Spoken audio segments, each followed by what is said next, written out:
सुभाषिष भैया बहनों, पार्ट 1 पढ़ाया था पिछले वीडियो में, पार्ट 1 पूर्ण हो गया अपना और उसके प्रश्नोत्तर भी आपको करवा दिए। अब पार्ट 2 आज हम पढ़ेंगे। पार्ट 2 ये आपको गृह कार्य में भी करना है, साथ के साथ पार्ट 1 पूरा हो गया, उसके क्वेश्चन आंसर बताए थे, वो गृह कार्य की कॉपी में कर ले। पार्ट 2 है, पार्ट 2 का नाम है बचपन। बचपन है ये पार्ट 2 बचपन, यह है संस्मरण। इसका नाम पार्ट 2 बचपन नाम का पाठ है। संस्मरण कृष्णा सोबती, इसकी जो रचनाकार है, लिखने वाली है इसको, वो है कृष्णा सोबती। तो ये अपने बचपन की याद यानी संस्मरण है, पाठ बचपन की याद दिला रही है। तो मैं तुम्हें अपने बचपन की ओर ले जाऊंगी। मैं तुमसे कुछ इतनी बड़ी हूँ कि तुम्हारी दादी भी हो सकती हूँ। यानी वो कह रही है, लेखिका कह रही है कि मैं तुमसे अपने बचपन, वो अपने बचपन की ओर ले जा रही है और कह रही है कि मैं तुमसे कुछ इतनी बड़ी हूँ कि तुम्हारी दादी भी हो सकती हूँ। यानी मैं आपसे इतनी बड़ी हूँ कि तुम्हारी दादी के बराबर की हूँ, तो मैं दादी भी हो सकती हूँ, तुम्हारी नानी भी। यानी जो उम्र में सबसे बड़ी होती है या तो दादी हो सकती है या नानी हो सकती है, तो बड़ी बुआ भी, बड़ी मौसी भी। परिवार में मुझे सभी लोग जीजी कहकर ही पुकारते हैं।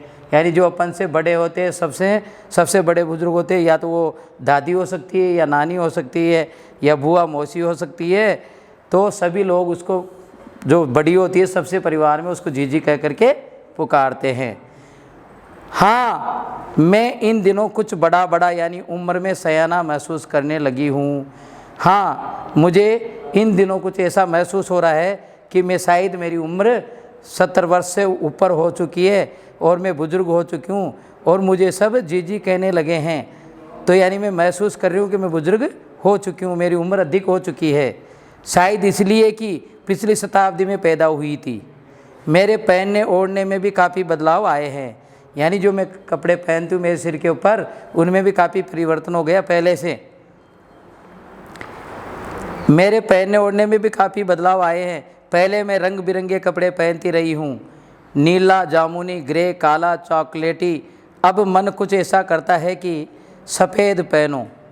यानी पहले जो मेरे बचपन में मैंने जो पहने थे कपड़े, वो कपड़े किस प्रकार के थे, वो मेरी पोशाक कैसी थी, मेरे पहनने ओढ़ने का ढंग कैसा था। तो पहले मैं बचपन में रंग बिरंगे कपड़े पहनती थी, नीला, जामुनी, ग्रे, काला, चॉकलेटी, इस प्रकार के कपड़े पहनती थी। लेकिन अब मेरा मन ऐसा कह रहा है कि अब मैं केवल सफ़ेद कपड़े ही पहनूं, गहरे नहीं, हल्के रंग, ज़्यादा गहरे रंग के भी नहीं, हल्के। मैंने पिछले दशकों में तरह तरह की पोशाकें पहनी हैं। पहले फ्रॉक, फिर निकर, वाकर, स्कर्ट, लहंगे, गरारे और अब चूड़ीदार और घेरदार कुर्ते।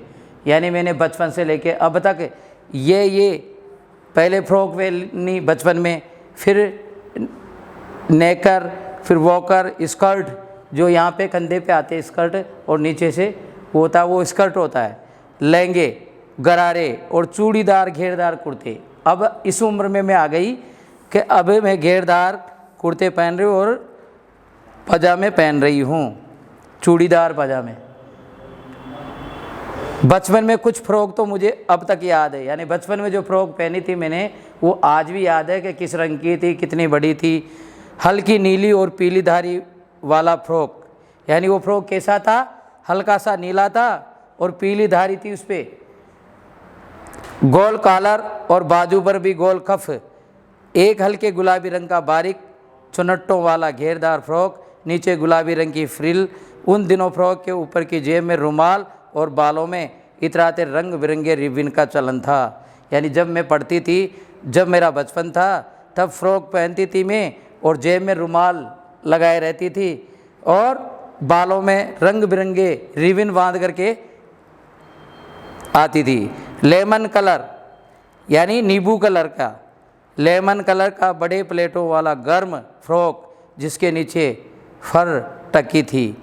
2 ट्यूनिक भी याद है, एक चॉकलेट रंग का और अंदर की कोटी प्याजी, दूसरा ग्रे और उसके साथ सफ़ेदी कोटी पहनती थी। ये उसका ओढ़ने पहनने का जो था वो बता रही है कि मैं बचपन में ये चीज़ें पहनती थी और ये ओढ़ती थी। मुझे अपने मोजे और स्टॉकिंग भी याद है। तो किस प्रकार के मोजे पहनती थी? बचपन में हमें अपने मोजे खुद धोने पड़ते थे, वह नौकर या नौकरानी को नहीं दिए जा सकते थे। इसकी सख्त मनाही थी। यानी बचपन में हमारे कपड़े हमको ही धोने पड़ते थे, हमारे जुराब हमको धोने पड़ते थे, हमारे जूते जुराब जो भी है पहनने का वो सब हमको ही धोना पड़ता था। हम बच्चे इतवार की सुबह इसी में लगाते, धो लेने के बाद अपने अपने जूते पॉलिश करके चमकाते। अब जूते कपड़े या ब्रश से रगड़ते तो पॉलिश की चमक उभरने लगती। यानी जब बचपन में पढ़ाई करते थे तो जब रविवार आता था उस दिन छुट्टी अवकाश रहता था, उस अवकाश के दिन हमारे जो भी पहनने के कपड़े थे, जूते थे, जुराब थे, ये सब हम रविवार को छुट्टी रहती थी उस दिन धोते थे। सरवर मुझे आज भी बूट पॉलिश करना अच्छा लगता है। यानी आज भी मुझे मेरे जूतों की पॉलिश करना अच्छा लगता है। धो लेने के बाद अपने अपने जूते पॉलिश। हालांकि अभी नई नई किस्म के शू आ चुके हैं। कहना होगा कि ये पहले से कई ज़्यादा आरामदेह है। हमें जब नए जूते मिलते उसके साथ ही छालों का इलाज शुरू हो जाता है। यानी आज तो अलग अलग डिजाइन के जूते आने लग गए हैं। पहले एक ही तरह के जूते चलते थे, आज तो अलग अलग प्रकार की किस्म के अलग अलग जूते आने लग गए हैं। जब कभी लंबी सैर पर निकलते अपने पास रुई ज़रूर रखते। जूता लगा तो रुई मोजे के अंदर। हाँ, हमारे तुम्हारे बचपन में तो बहुत फ़र्क हो चुका है। अरे भाई, आज मैं इस उम्र में आ गई, मेरा बचपन अलग था, आपका बचपन अलग है। हमको तो कई उस टाइम एक ही तरह के जूते चलते थे, आज कई प्रकार के जूते पहनते हैं। और आज तो थोड़ी सी देर पहनते ही जूते पहनते ही छाले हो जाते पैरों में, तो रुई रखनी पड़ती है जूतों के अंदर, वो छाले जहाँ भी हो जाते हैं वहाँ के लिए। हर शनिचर को हमें ऑलिव ऑयल या कैस्टर ऑयल पीना पड़ता। ये एक मुश्किल काम था। शनिचर को सुबह से ही नाक में इसकी गंध आने लगती। छोटे शीशे के गिलास जिन पर ठीक खुराक के लिए निशान पड़े रहते, उन्हें देखते ही मितली होने लगती। मुझे आज भी लगता है कि अगर हम न भी पीते वह शनिवारी दवा तो कुछ ज़्यादा बिगड़ने वाला नहीं था, सेहत ठीक ही रहती। तुम्हें बताऊंगी कि हमारे समय और तुम्हारे समय में कितनी दूरी हो चुकी है। यहाँ तक कि बचपन की दिलचस्पियाँ भी बदल गई है। याद रहे उन दिनों कुछ घरों में ग्रामोफोन थे। यानी कुछ घरों में ग्रामोफोन थे, रेडियो टेलीविज़न थे, पुराने थे। हमारे बचपन की कुल्फ़ी आइसक्रीम हो गई है। यानी हमारे बचपन में जो हम कुल्फ़ी खाते थे आज उसको आइसक्रीम कहने लग गए हैं। कचौड़ी समोसा पैटीज में बदल गए हैं। पहले हमारे ज़माने में कचौड़ी समोसा बोलते थे, उनको आज पैटीज भी बोलने लग गए हैं। सहतूत और फाल से और खसखस के शरबत कोक पेप्सी में, आज ये सब चीज़ें इस प्रकार की हो गई है। उन दिनों कोक नहीं, लेमनेड विमटो मिलती थी। शिमला और नई दिल्ली में बड़े हुए बच्चों को वेंगर्स और डेबिको रेस्तरां की चॉकलेट और पेस्ट्री मज़ा देने वाली होती। हम भाई बहनों की ड्यूटी लगती शिमला माल से ब्राउन ब्रेड लाने की। यानी वो भाई जो भी छोटे छोटे थे उन भाई बहनों की उनकी ड्यूटी क्या रहती थी, अभी अपन दुकान पे किसी पे जा कर के और चीज़ लेके आते, उसी प्रकार वो भी शिमला माल से ब्राउन ब्रेड लाने की उनकी ड्यूटी थी, भाई और बहनों की, दोनों भाई बहनों की। हमारा घर माल से ज़्यादा दूर नहीं था, एक छोटी सी चढ़ाई। अब वो अपना घर बता रही है लेखिका।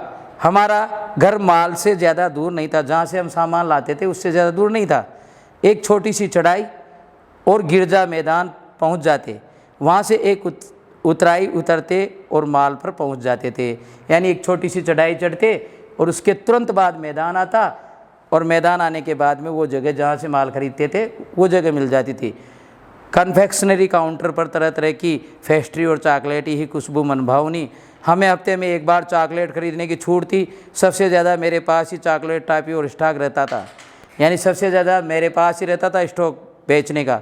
मैं चॉकलेट लेकर खड़े खड़े कभी न खाती, यानी कभी खड़ी खड़ी नहीं खाती थी। घर लौटकर साइड बोर्ड पर रख देती और रात के खाने के बाद बिस्तर में लेटकर मज़ा ले खाती थी। यानी मैं जो चॉकलेट खाती थी वो खड़ी खड़ी नहीं खाती थी, खाना खाने के बाद में बिस्तर पे लेटे लेटे चॉकलेट खाया करती थी। शिमला के काफल भी बहुत याद आते हैं, खट्टे मीठे, यानी शिमला में जो काफल होते थे वो खट्टे मीठे होते थे, स्वाद में खट्टे मीठे लगते थे। कुछ एकदम लाल, और किस कलर के होते थे? लाल रंग के, कुछ गुलाबी, रसभरी, कस्मल सोचकर ही मुंह में पानी भरा आए। चेस्टनट एक और गजब की चीज़, आग पर भुने जाते और फिर छिलके उतार कर मुँह में खा लिए जाते थे। इस प्रकार के होते थे वो। चने जोर गरम और अनारदाने का चूर्ण, यानी अनार का चूर्ण और चने और जोर गरम की पुड़ियाँ जो तब थी वह अब भी नज़र आती है। पुराने कागज़ों से बनाई हुई इस पुड़िया में निरा हाथ का कमाल है। नीचे से तिरछी लपेटते हुए ऊपर से इतनी चौड़ी कि चने आसानी से हथेली पर पहुंच जाए। उस पूड़ी को खोलते ही चने अपनी हथेली में आ जाए, ऐसा था। एक वक्त था जब फिल्म का गाना चना जोर गरम बाबू में लाया मज़ेदार, सुनाया आपने ये गाना? तो चना जोर गरम बाबू में लाया मज़ेदार, चना जोर गरम, उन दिनों स्कूल के हर बच्चे को आता था ये गीत।